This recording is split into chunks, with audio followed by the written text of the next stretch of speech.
Welcome to LOA Today.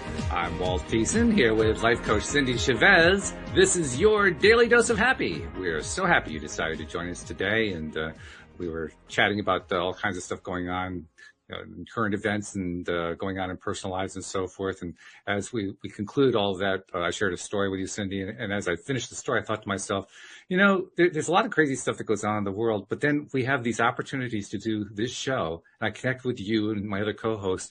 And it's like the whole world goes away for an hour. It's all gone. And that's what started just a few minutes ago. That's what I was feeling. Like there's this, it's almost like we cross a threshold and we just did your daily dose of happy. What a nice thing.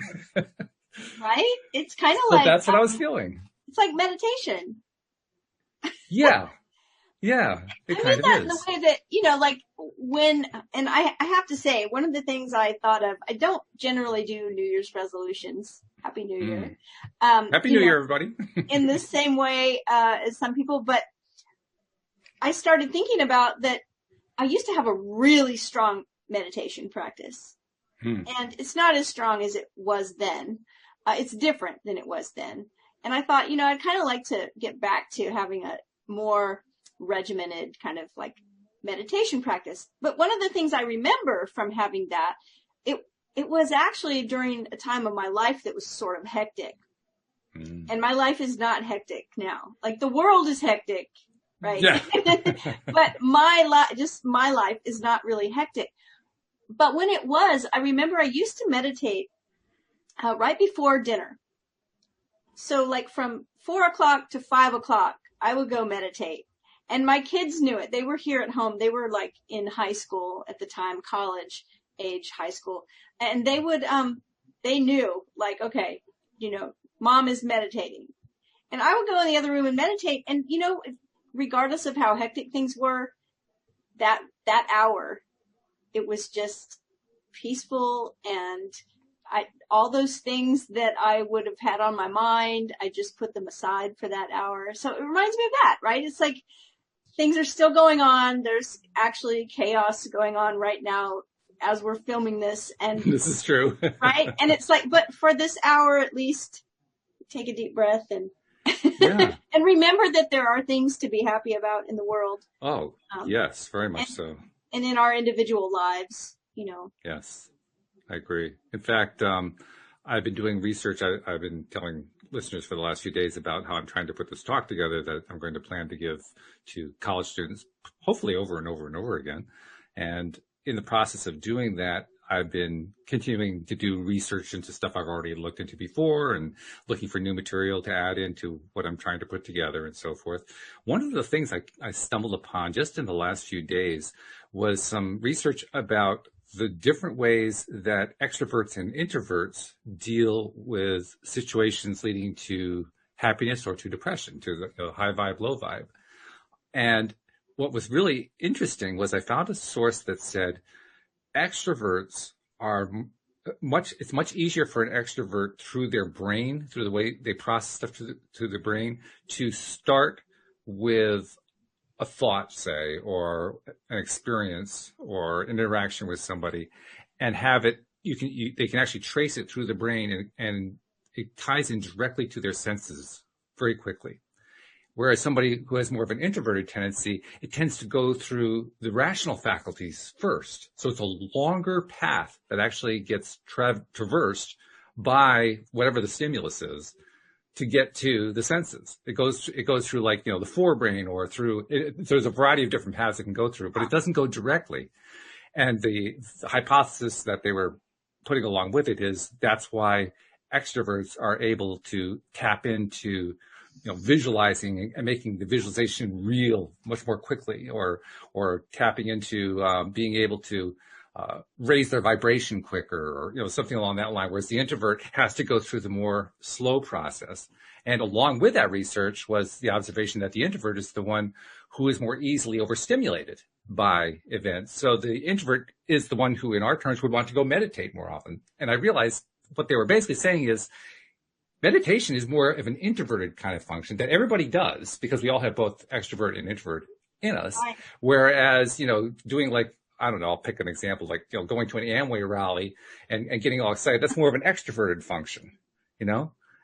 And I'm not even sure how that becomes practical, but I just think it's fascinating that science has basically identified that there are differences in the way neural pathways work for the extroverted side of us versus the introverted side of us. Well, when you were saying that, I don't really, I kind of consider myself to be an ambivert, or, Mm-hmm. Yeah. because, Well, most of us are. well, yeah, I mean, I'm definitely not at either end of this, of spectrum of, verts, Right.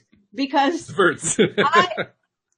I am perfectly happy, being with myself. I know some people that are way extrovert and are like coming out of their skin if they're not around people. Like, come on, let's go out. Let's go find something to do. Let's go find some people. It's I know someone that, always had a job even though they didn't need to have a job, but it was because they couldn't stand to just be home and be by themselves. They had to have a lot of people around them. Right. But I also know people that are introverted, or at least consider themselves introverts. So we'll say, oh, I'm an introvert. Mm-hmm. And they often mention just feeling exhausted after just prolonged contact with other people, like a very long day where they're out in a crowd or out at a party or out with lots and lots of connection, even though when they're in that space, they're like talkative and they're having fun and everything. But then afterwards they feel wiped out. And when you said that, it made me think, is it because processing all those interactions actually kind of with an introvert take a longer route, like to process? And so it's more work. Maybe exactly. It feels like more work, right? My stepson, we joke that he is the extrovert of the introverts. Okay. Because he says he's an introvert, but he's always the one that's the most extroverted, right? So we're like, okay, so you're the extrovert of all the introverts. So it's really interesting to think about the neural pathways and how they work and how we process everything and how things affect us.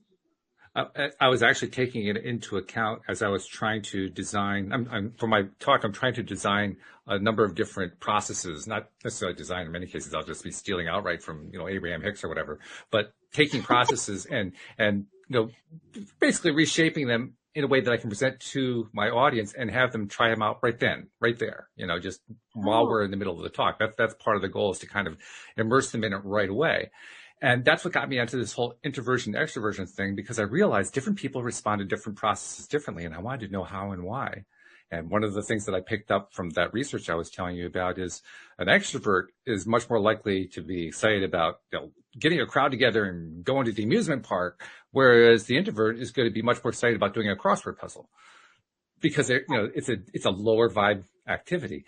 Another thing that came out of the research, apparently introverts are more dopamine sensitive than extroverts are.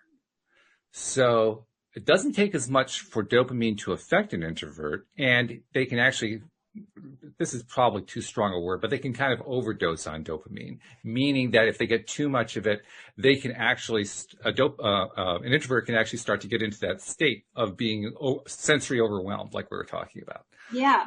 Whereas the extrovert is constantly looking for more dopamine. They can't get enough of it, So again, another interesting thing that shows how the neural pathways work.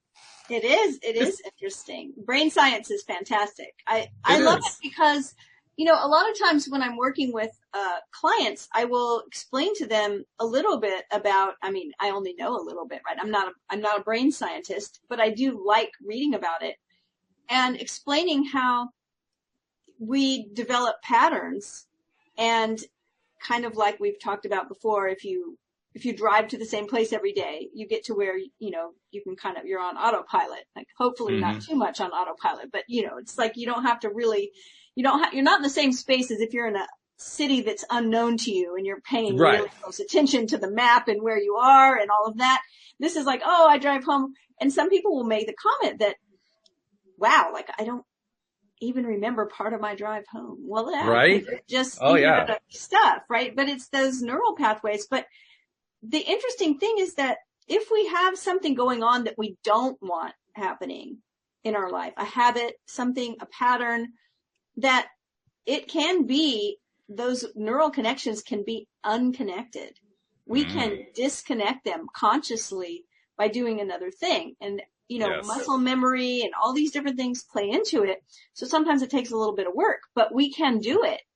And that's a wonderful thing. If in other words, if every time I hear a certain story or see a certain thing, I get emotional about it, or it brings back a memory or something to me, those things start to be hardwired. And especially when we create a story about it and we say, oh, every time I hear XYZ, I feel triggered, right? We're basically telling our subconscious at this point to make sure we get triggered when we see a certain thing or hear a certain thing. True. Yeah. If we decide, I don't want this to happen anymore, and we take actions and measures that will, correct it, we can correct it, and it will not be wired together anymore, and it won't fire together anymore, and that we're free of that, thing that feels like we don't have any control over it. But we really do. We can. It just takes some work. Yeah, I love that you're saying that. In fact, I'm going to make a note to replay that part later on, because you've cued my mind. Oh yeah, I need to incorporate that part into my talk. So thank you for that. Well, I appreciate that. I told a client this story one time. I can't remember what we were talking about, but I don't know if I've ever told it on the podcast, but several years ago, I replaced my countertop with granite, and it had been ceramic tile. So I had a granite countertop put in, and the granite countertop stuck out about 1/8 of an inch further than the tile used to. And the first couple of weeks, I kept smacking glasses on the edge of it, putting them in and out of the dishwasher. Oh, wow. Yeah. And I thought, oh my gosh, my muscle memory was so finely tuned that 1/8 of an inch made a difference. That means I was coming right close to it before.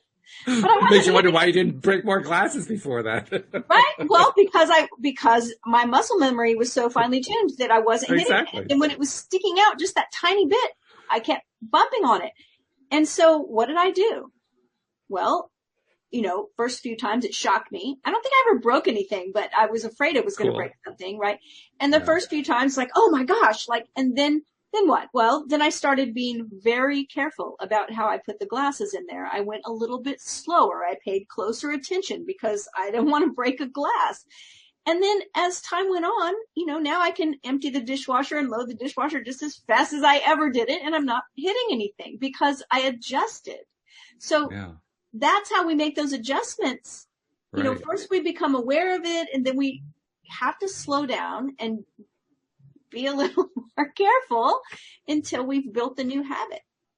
How cool too. I mean, you didn't actually have to work out, okay, I'm bringing my arm down with a glass in my hand. I got to make sure that we don't go through that level of detail. Oh, right. Which is really great. I mean, if we had to do that, it would be a real pain, big painstaking in order to make these changes. What this demonstrates is the change isn't actually all that difficult to make. We're able to make kind of a gestalt change to it, like see the whole thing and just make one little shift and then it's done. Yep. It was just cool. It was just being mindful to be a little careful, pay attention. Yeah, that's it. And I think that's one of the main things about habit change is just pay attention. And we can change any kind of habit we want. And, thought habits are what we're talking about when we're talking about neural connections and brain function. And most of the thoughts we have, the stories we tell, they're just habits. We just say things over and over that are just habits. Well, speaking of brain functions, this gives me a little bit of a segue because we had an email that came in about, I think it's about a week back. I'm not sure exactly when it came in, but it came in from one of our regular listeners, Deborah, who, by the way, also sent me some feedback on my playing around with the speech on Monday. So thank you for that, Deborah.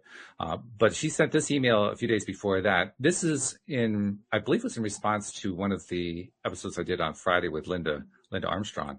But she had a dream that she wanted to ask us about and bring up with one of my co-hosts. I figured this would be well suited to you, Cindy, because of your background. But let me read to you what she had to say, and then let's talk about this very interesting dream sequence that she has. I love it. So she said, on New Year's Eve, I dreamt that I was with a group of friends. We were all leaning back against being supported by what I can best describe as an inner tube of white light. I was so excited and amazed by it and how it extended around the whole world. I could also see colors, which doesn't usually happen in my dreams. I'm with you on that. I have trouble with colors a lot too. We were urged to lean back, let go, and our cells meld with it and do a sort of countdown to move into that light. And she said it just occurred to me it was almost like the countdown to the new year. However, I didn't make that transition, but my friends did. And they were no longer physically there, and I was devastated to have been left behind. I felt as if I would have to rebuild and start my whole process of trust and faith all over again, and I didn't know if I could do it. So that was the dream. And she says, if possible, I would be really interested to hear any interpretations. It's not a biggie if not, but I'm just meant to ask my inner knowing what it means and go with that, which I am also doing. But she doesn't know what to do with it. Wow.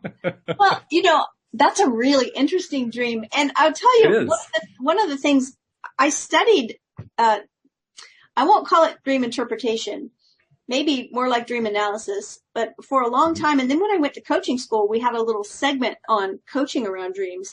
And I got excited. I was so excited when that segment came up in the class, and that my classmates couldn't stop laughing, because I had this reaction, like when the instructor was like, okay, the next module, we're going to talk about coaching people around dreams. And I was like, yes, I'm so excited.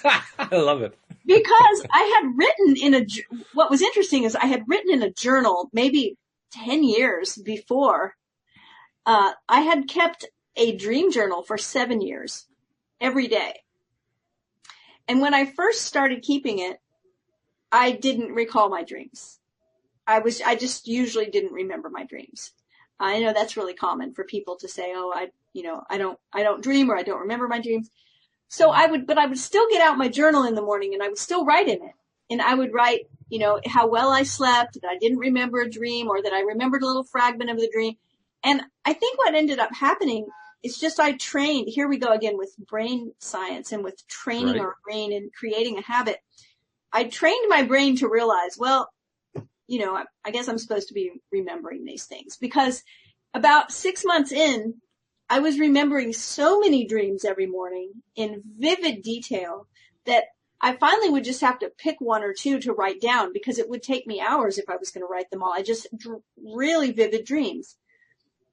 So when I had written in my journal that I was really enjoying and getting really good at understanding dreams and helping other people understand dreams, and that I wish there was some kind of business that I could go into where I got to do that. And about 2 weeks before we had the module in coaching school, I found that old journal. And so I got really excited when it came up, because I didn't know that was going to be a topic.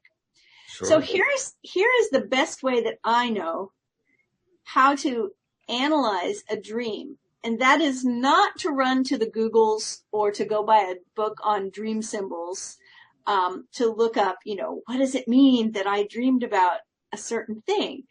The reason is because different things mean different things to me than they do to you. I always tell people, look, if someone dear to me drowned, if my mom drowned and your mom was an Olympic swimmer, then a swimming pool is going to mean something really different in a dream to me than to you, right? Or if if I have a terrible fear of fire, and you have some scientific interest in fire, then fire may mean a different thing.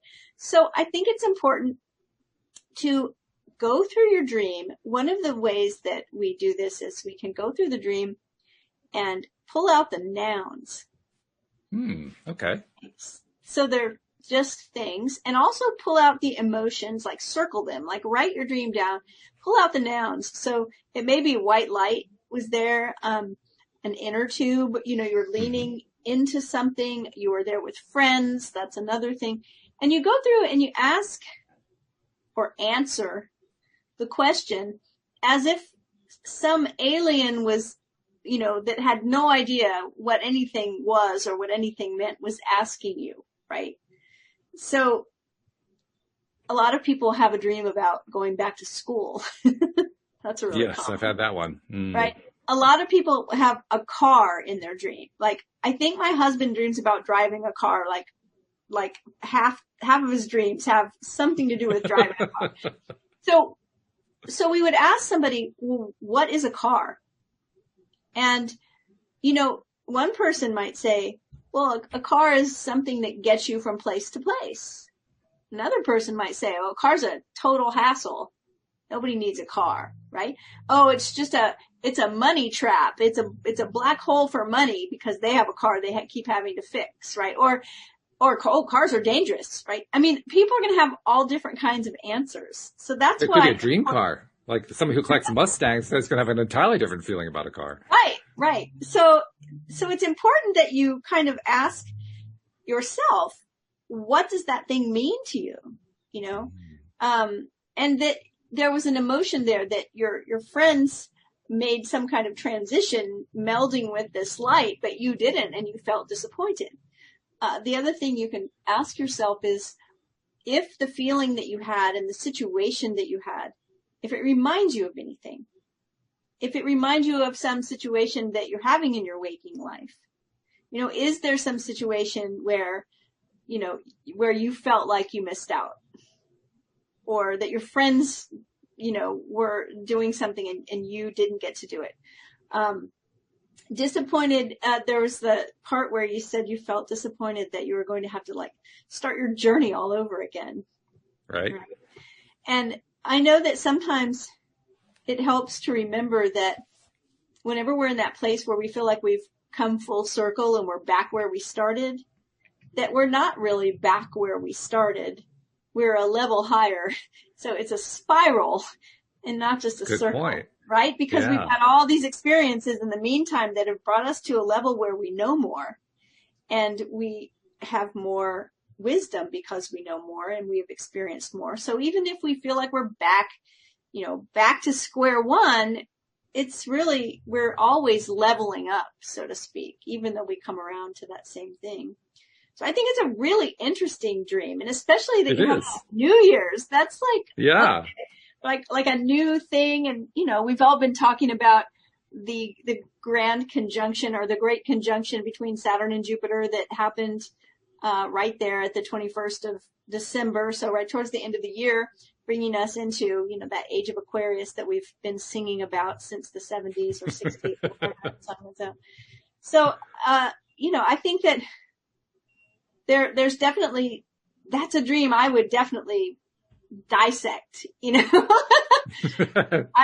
would pull it apart. I would really look at it, and I would answer certain questions, like as if whoever was asking the questions was completely clueless. Like, well, I was with a group of friends. Well, what's that? Right. What's a group? What are friends? Spell all it those out. nouns. Yes, spell it out. And then you can actually go through your dream again using the definitions instead of the words. Yes. So instead of, I was with a group of friends. Well, what are friends? Oh, well, friends are people that love you, that will always be there for you. So I was with a group of people that love me and will always be there for me. Read back the dream using your definitions. There's a woman named Gail Delaney that wrote several books on dreams.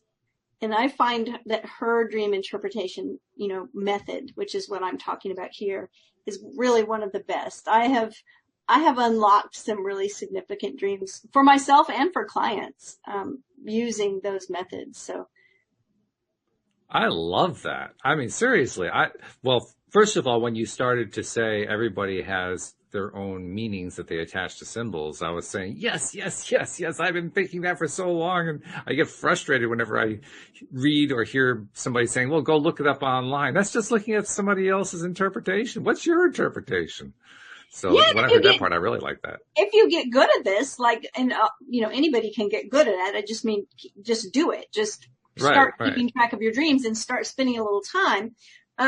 You can actually build your own, dream dictionary, right? You get your own set of symbols that your higher self, wiser self, inner self, whatever you want to call it, your holy guardian angel, whoever is, your dream maker, right? Wherever those dreams are coming from, can communicate to your conscious self through those symbols, because then it's like, oh, I know what that is.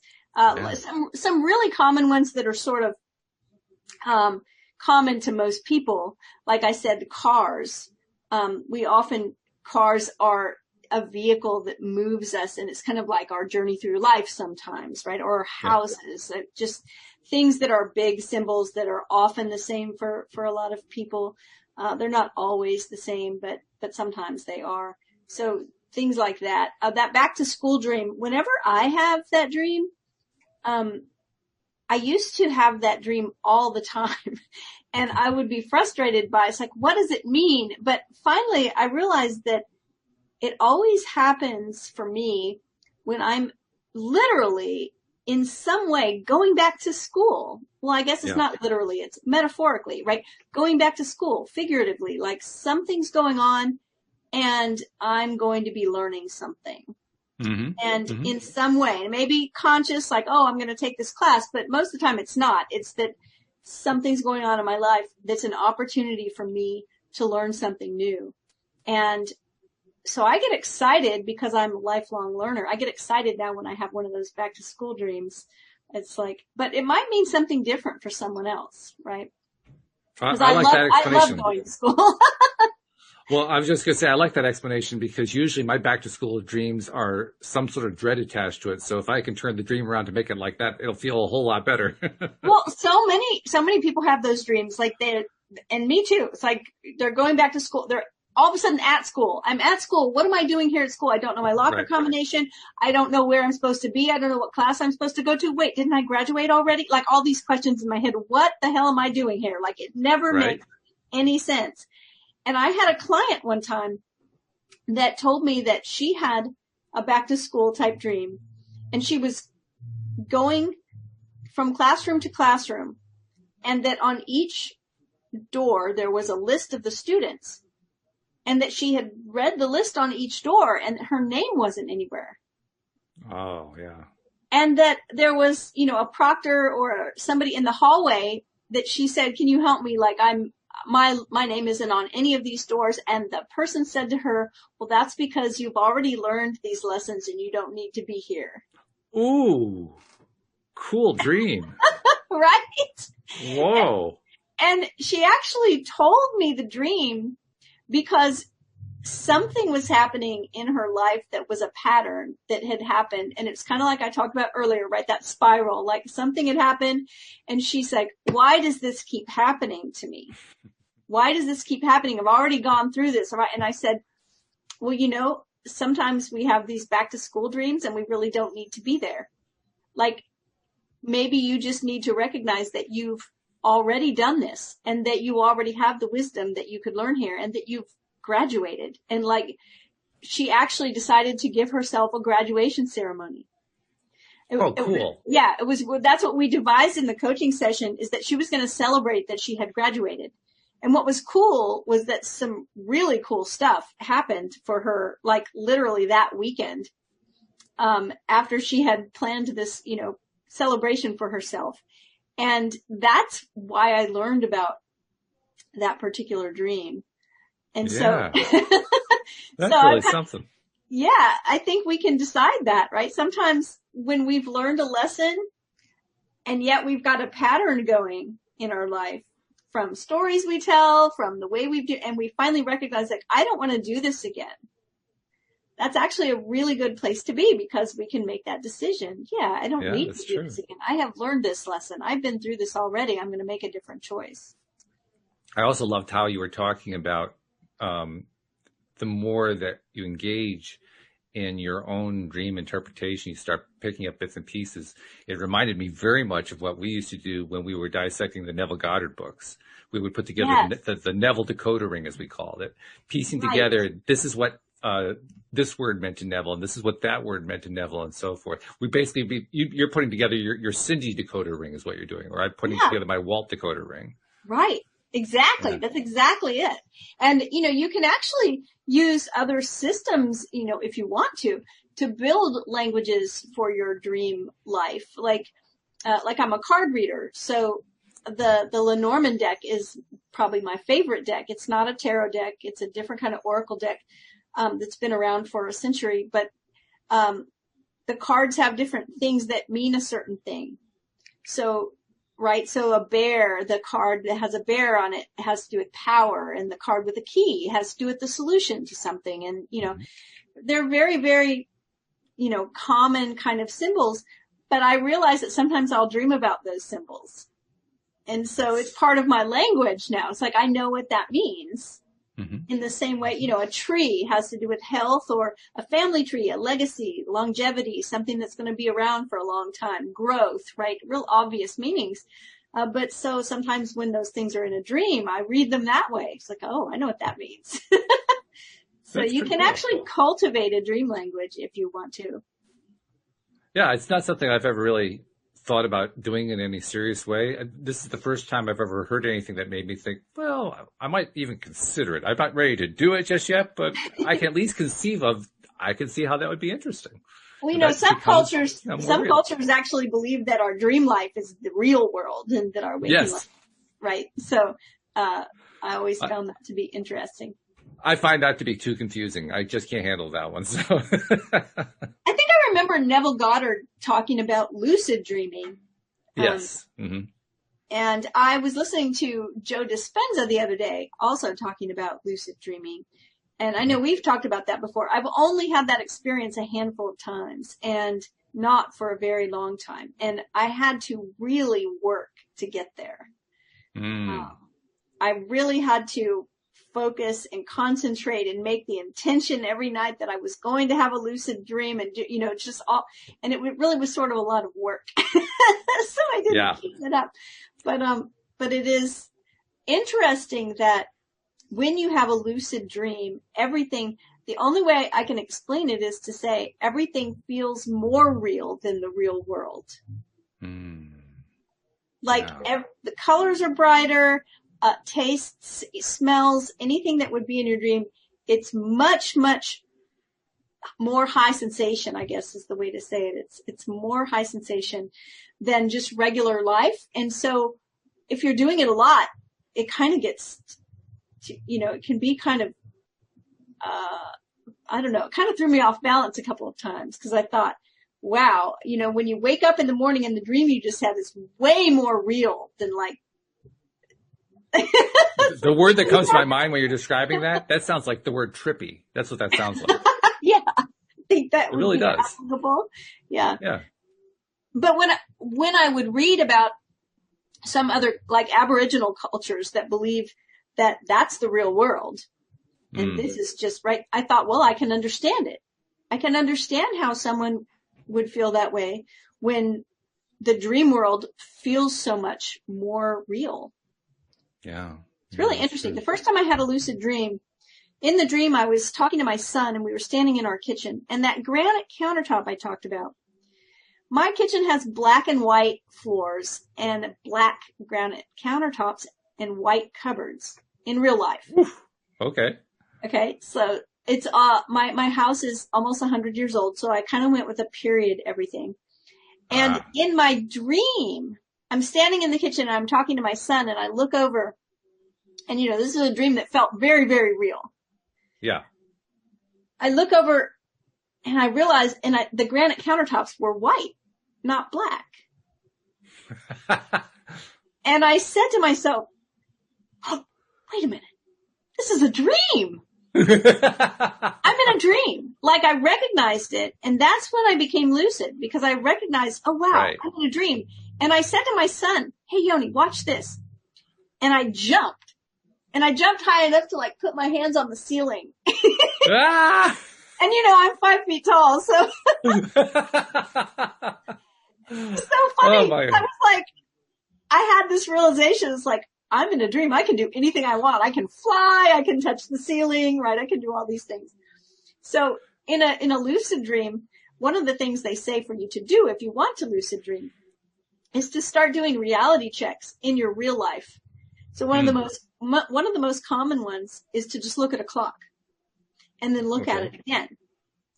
So if I'm in my kitchen and I look at my clock and it says 1:00 and I look again, it's either going to still say 1:00 or it's going to say 1:01, right? I mean, that's what happens in real life, in real life. In a dream, it will not happen. In a dream, you look Mm. at the clock and it says 1 o'clock. If you look again, it's going to say 4:15 or something, right? It's going to never have the same time twice.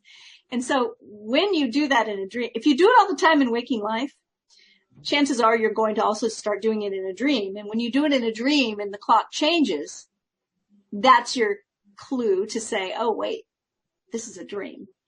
And if you can Mm. stay in the dream state, but be lucid, then you can do whatever you want. Now, people that are really good at lucid dreaming solve all kinds of problems in their dream life Wow. because they're lucid. Yeah. They can, and they have superpowers, so they can figure out how to help things in their regular life. So it's a really cool skill to have. Maybe I should decide to develop it again. You're making it very enticing, I have to say. I mean, we've talked about lucid dreaming before. Yeah. I can't say I ever had this level of interest before. I can't say I'm ready to like dive into it, so to speak, but I'm now more open to it just because that does sound like it has some possibilities I hadn't really considered before. So I'll have to give that some thought. If you think about it too, is that people often complain that they are short on time. Yeah. Mm-hmm. And also that there are certain things they want to do that they can't do, either because they don't have enough time, they don't have enough money, they aren't geographically located to do whatever it is. So this solves all those problems. It does. It does. Yeah. Okay. Yeah. Hey, there's something else I wanted to bring up too. I know, Deborah, I hope this is a very extensive answer that we gave to your question about your dream. Hopefully we gave you enough to work with there. I really hope that was helpful. Yeah. I mean, I really think that Deborah can dive into that dream and figure it out, and it will mean so much more than if we just go off on some tangent about what we think the inner tube of white light means, right? I mean, I think it's fantastic. Like this week, I have heard 3 different dreams this week, and this is one of them. This was the third one. 3 different dreams that I thought, gosh, I wish I would have had that dream. That sounds awesome. That does sound like a cool dream, I have to admit. Yeah. I mean, I understand she didn't like the part where her friends were able to do right. I get the disappointment part too. Yeah. But still a really cool dream to have. Absolutely. Yeah, I agree with that. So anyway, I wanted to go on to another topic where, again, this is something that was part of my my research that I'm doing for putting my talk together. I'm a fan of, among other people, I'm a fan of many thought leaders and teachers and so forth. One of them is Sean Aker, who is the positive psychology guy. He wrote the book, The Happiness Advantage. He gave a really good TED Talk. If you ever want to go listen to that TED Talk, it's really funny, really good. But he also wrote some subsequent books to The Happiness Advantage, and I'm reading one of them right now. He starts off the book talking about how success is maximized. And through his research, this is his own research. A lot of the time he's reporting other people's research, but this is through research he himself has done. He found that people who succeed the most are not usually the ones who have the most skills or who are the most advanced in their field or whatever. The ones who succeed the most are the ones who fit in best to the culture that they are a part of. And that, in fact, people who are able to work best in that culture, that group, whatever it might be, can have extraordinarily rewarding and successful lives beyond what, somebody with superpowers, to use the term we were using before, has. Somebody who has, the example that he gave that in the part of the book that I was just reading before we did the show was somebody who is a stock trader. And he had this conversation with a stock trader who had heard him give the talk, and the stock trader said, well, why would I want to do that? I make millions. I can beat everybody out in the market. I'm like one of the premier players out there. Why would I want to share this skill with anybody else? And Sean obviously didn't get very far with the guy because he had a very definite mindset about it. But more than that, he realized the way the guy was framing it was not the correct way to frame the situation. The situation is, what moves the population forward? He was looking, what moves me forward? But the better way to look at it is what moves the population forward. It kind of fits in with what Sean talked about in his TED Talk. One of his ha-ha moments was where he put up a picture of a graph on the screen at the TED Talk. And he says, I've been told that one of the things you should not do when you start off your talk is to put up a graph. So I'm going to put up a graph on the screen. And it's a graph. It's this really nice curve of all these little dots, all tightly fitting on this really beautiful curve. He says, what's really cool about this graph is that it's all fake data. And above that curve, there's one dot that's like separated from all the rest of them, right? Way above the curve. And here's the curve with all that beautiful row of dots. There's that one dot up there. He says, there is that one dot up there, but you know what's cool about that dot? I can delete that dot because it's messing up my data. Which is true. That's what statisticians are able to do. Right? They're able to use statistics to eliminate that. He says, but that's not why I get so excited about this graph, even though it's all fake data. Why I get excited about that graph is I get excited about that dot. Because everybody else thinks about eliminating that dot. I think about what would happen if I could pull the curve up to that dot. Mm.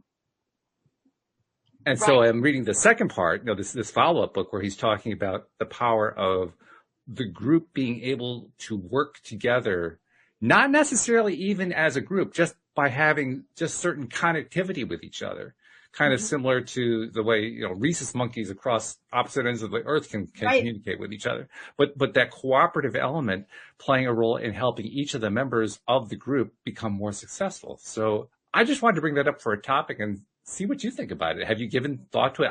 I got some ahas out of you, so I thought maybe you might have thought about this before. Well, it reminds me of the idea that I've heard, I don't know, it might have been Sean Akers, but I've heard people talk about that the straight A students are usually the ones that end up going to work for the C students.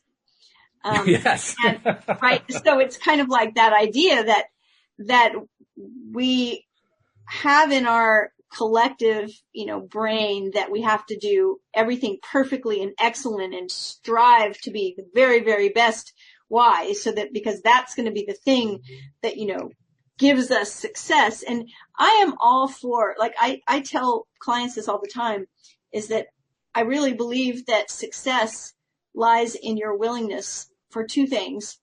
One is your willingness to take imperfect action. And that doesn't mean shoddy workmanship. It just means that you don't create something and spend an extra 3 years creating it, trying to make it perfect, right? If it's good, then release it. You can tweak it later. You can make it better, but let's just, right? And so imperfect action, and then your willingness to have a difficult conversation. Those two things will bring you more success than anything else that I know. And so when you say that about, it's not about having a superpower, that people that are, have less than superpowers can be the most successful. I think it's emotional intelligence, right? It's being able to connect to other people, and it's being able to recognize that everything you do affects the collective. Like you just said, this isn't about just me, me, me. It's about a win-win. Right. I mean, that to me, being a relationship coach, I know a lot of times people have this idea that we always have to be willing to compromise to make a good relationship. But I think there's a higher level of relating than compromise. And I think it's when we both get what we want. We both get what we want. And we both feel like it's a win. That's a win-win situation.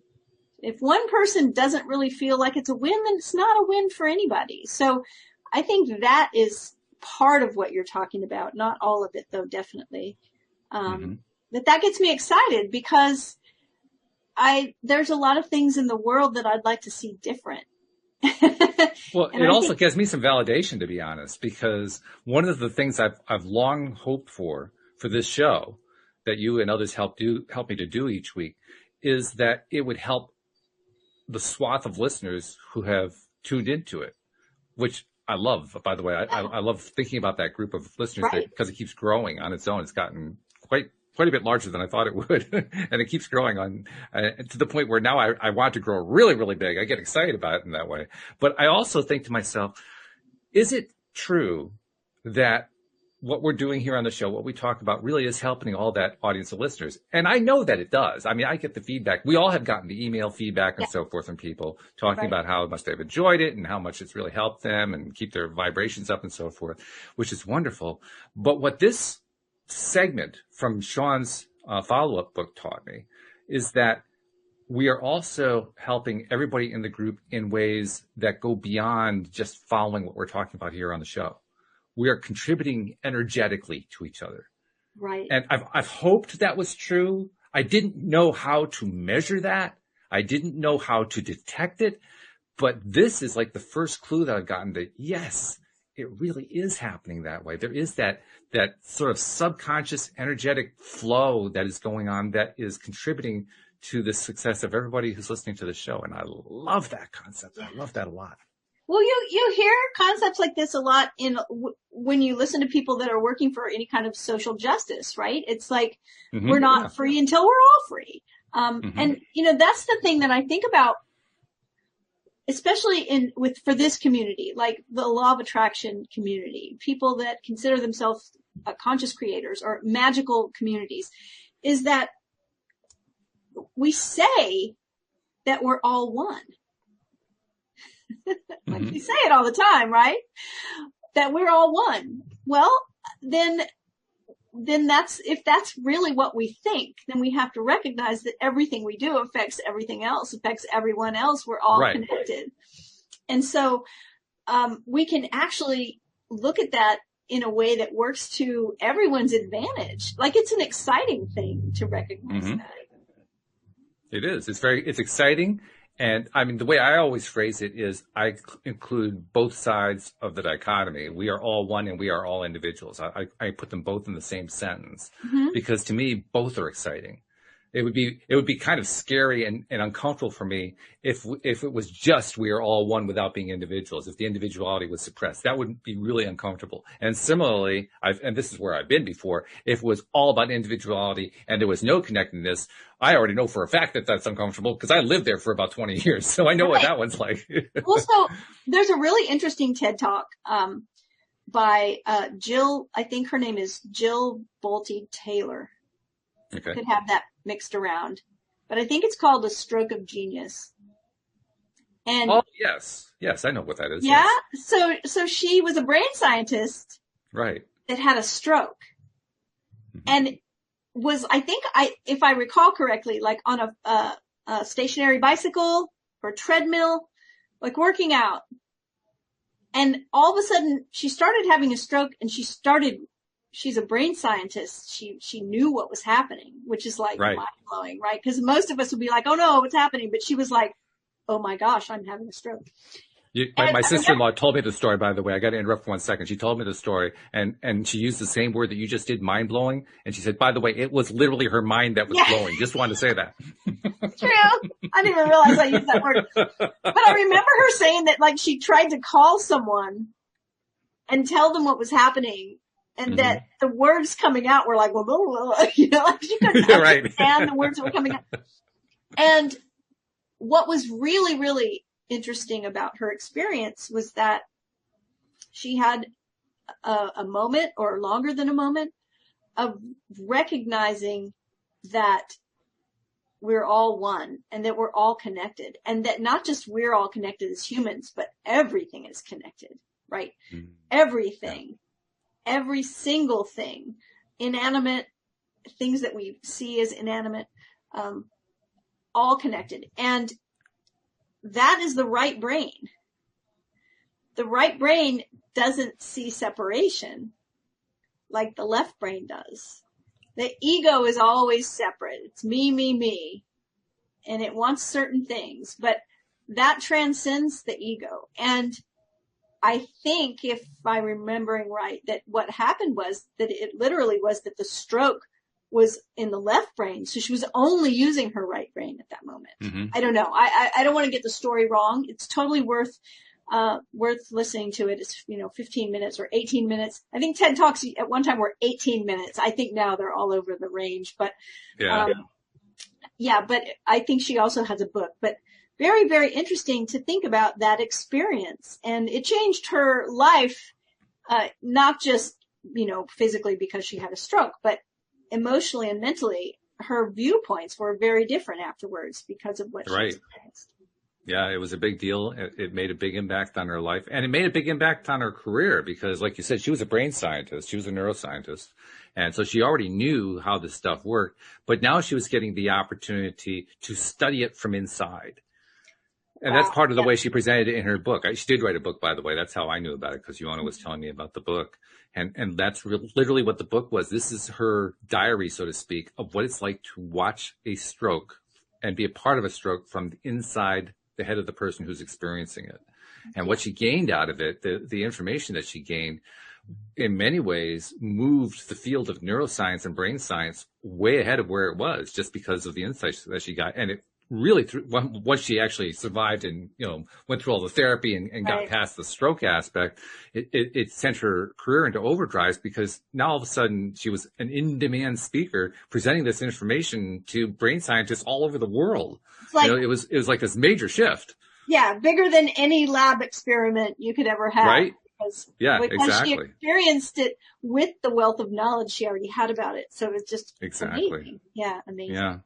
It's a fascinating thing too, that any subject we come up with, you mentioned the ego. I wanted to tie that topic in for a second here, because the way you expressed it is the way it's often expressed, that the ego is in some way kind of like separate from that wholeness that we're talking about. And I keep going back to the idea. I'm not so convinced that it's separate. I think it's all part of the same deal.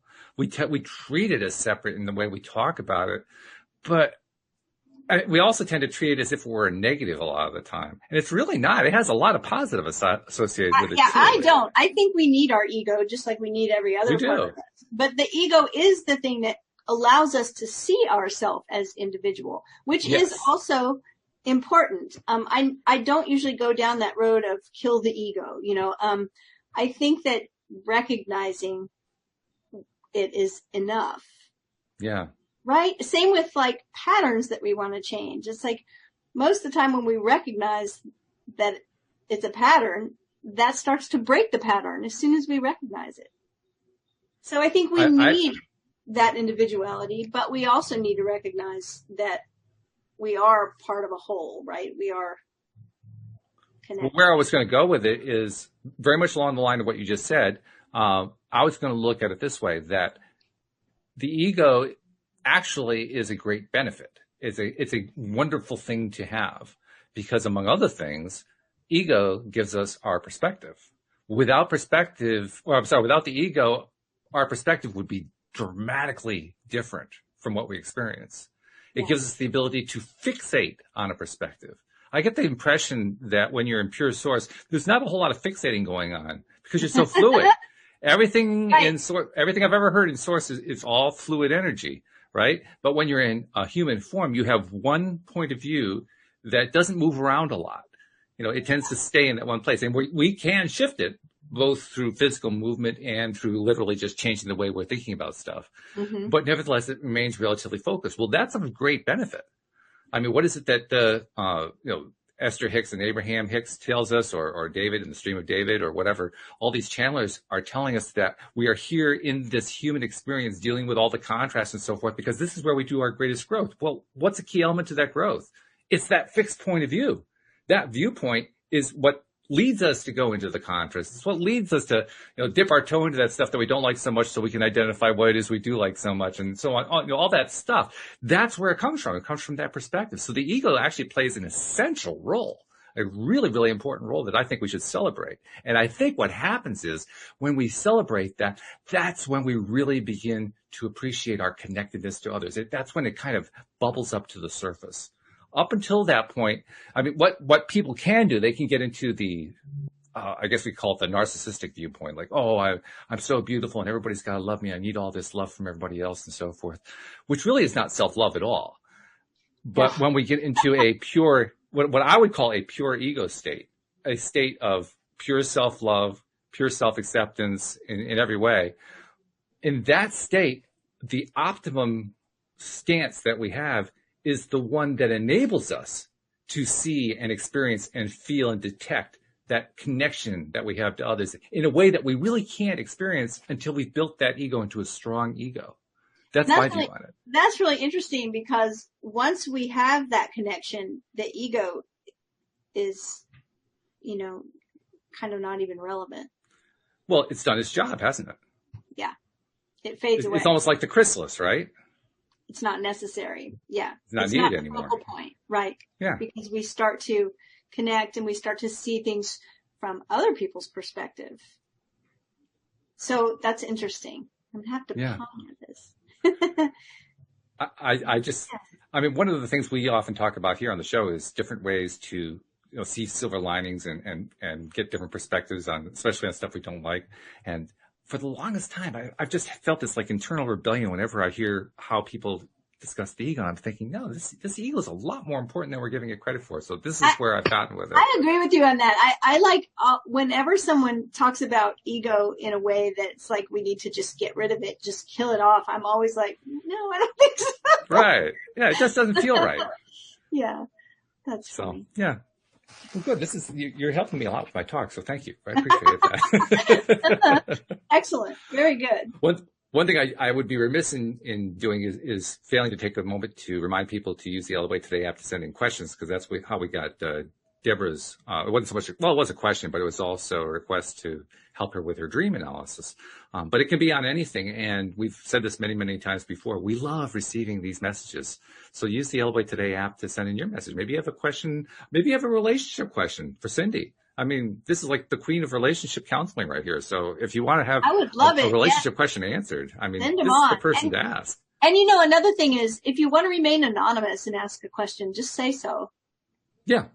Right? Some people, I've coached people live on air before and they didn't want to say their name. So they just used another name, or they just say, I prefer you don't use my name. I mean, if you don't mind if we use it, then awesome. But if you have some kind of relational situation where you want some help and you want some brainstorming or you want some coaching around it or some advice, but you don't want to mention your name, that's fine too.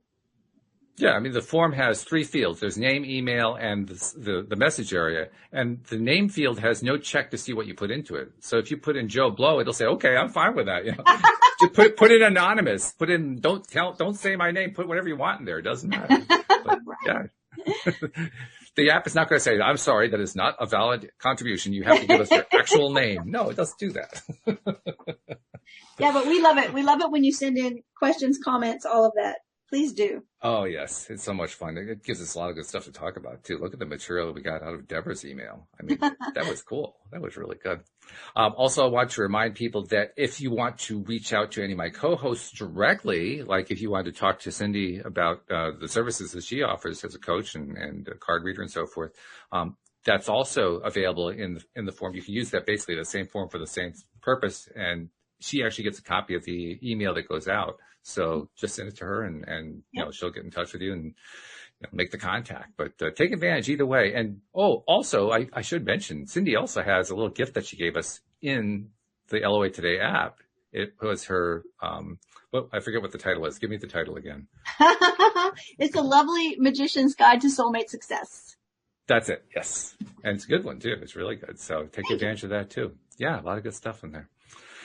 So this has been fun. I've really enjoyed this, and it served the purpose that I had originally in mind. I think probably you did too, because like we said at the top of the hour before the show, we were talking about all this crazy stuff going out in the world. And this was the place to come to kind of shelter and get away from all that chaos and crisis and all that and get into a happy place. And once again, it worked. It worked. It worked. I loved it.